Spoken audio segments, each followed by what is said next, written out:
Hello friends and welcome to the Southern Mountain Kitchen. Today we're going to make creamy beef meatball stroganoff.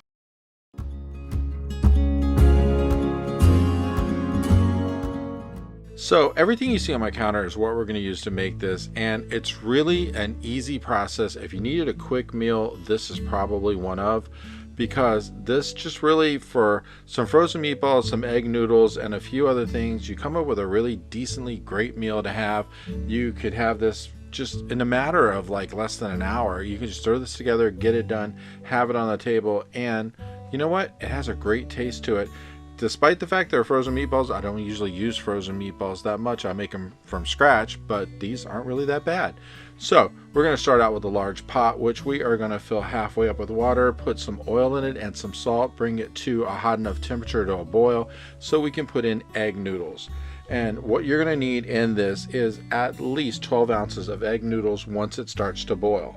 So get that temperature up, and usually when you're using egg noodles, they cook for about like 8 minutes or so. So we're going to do them for just about that time until they're done. As you can see, mine are at the 8-minute marker. Then we're going to drain the water out of these. Just put a lid on it, set it to the side until we're ready to use it. So just go ahead and move them around in the water a little bit before you actually drain it out of it. Use a colander, get that hot water out so they'll stop cooking, and just set them to the side and they'll be fine until we're ready to go ahead with the next part. So in a large skillet, medium-high heat, we're going to add at least 3 tablespoons of butter, and we're going to start melting this down because we're going to create kind of like a roux, which we're going to start with before we do anything else to it, to make the sauce that's going to go over the meatballs and the noodles. So go ahead and mix this through as far as you have to get the butter melted down. And then afterwards, we're going to add to this. So you're going to need 3 tablespoons of flour after this is melted. And we're going to put this in and we're going to stir it up until it's all incorporated. So go ahead, break up that butter, get to a point where you're ready to go for the flour. And when you're ready, add your flour to it. When you're putting your flour in, just sprinkle it all around over top of the butter. And then go ahead and stir it. Now you could use like a slotted spoon with this. It's not really necessary, but it might make it a little easier.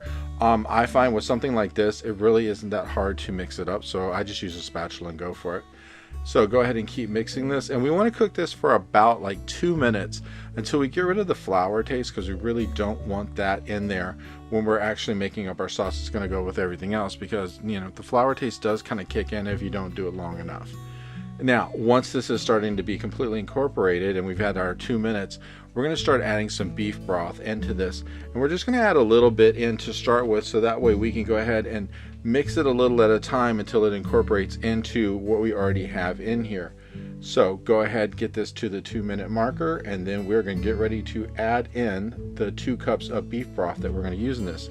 So start out with just a little bit. I'd say probably about like a half of a cup. And then go ahead and just mix through this to break up the pieces that are already in the pan, which wouldn't take but a minute to do. And then after that, you're going to come in with about half of what's left of that, and then the rest of it, and just mix it in just a little at a time, so that way you have a chance to get it all incorporated and we don't have anything floating in it like hard pieces of flour or whatever that didn't break up. So go ahead and keep mixing this. We want to keep this on high heat the whole time we're doing this, so that way it's going to incorporate all of this together as we're doing it. So keep mixing as you go and keep adding in the rest of this until you use it all. So as this is going through, it's important to keep stirring the whole time.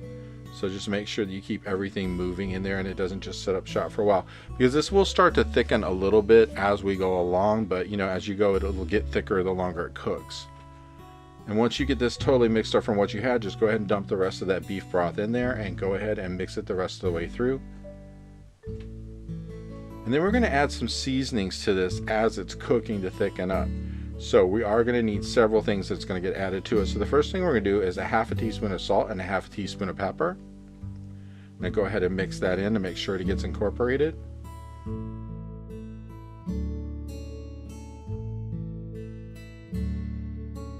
And once we get this mixed in, next we're going to bring in with some other seasonings. We're going to have 1 teaspoon of Italian seasoning, 1 teaspoon of garlic powder, and 1 teaspoon of onion powder. And then once that's in, we're going to mix again until we incorporate this all through. And just keep stirring it until all of this gets totally mixed into the liquid that's in there. We don't really want it to set up shop in any corner of the skillet and just sit there. We want to really mix this through. And then after we get this totally mixed up, you're going to need 1.5 teaspoons of Worcestershire sauce, So get that temperature up in there, get this stirred up, and then we'll bring in the Worcestershire and dump that in. And then afterwards, we're going to add 1 tablespoon of Dijon mustard. So once that's in there, we want to stir it again to mix it through as well.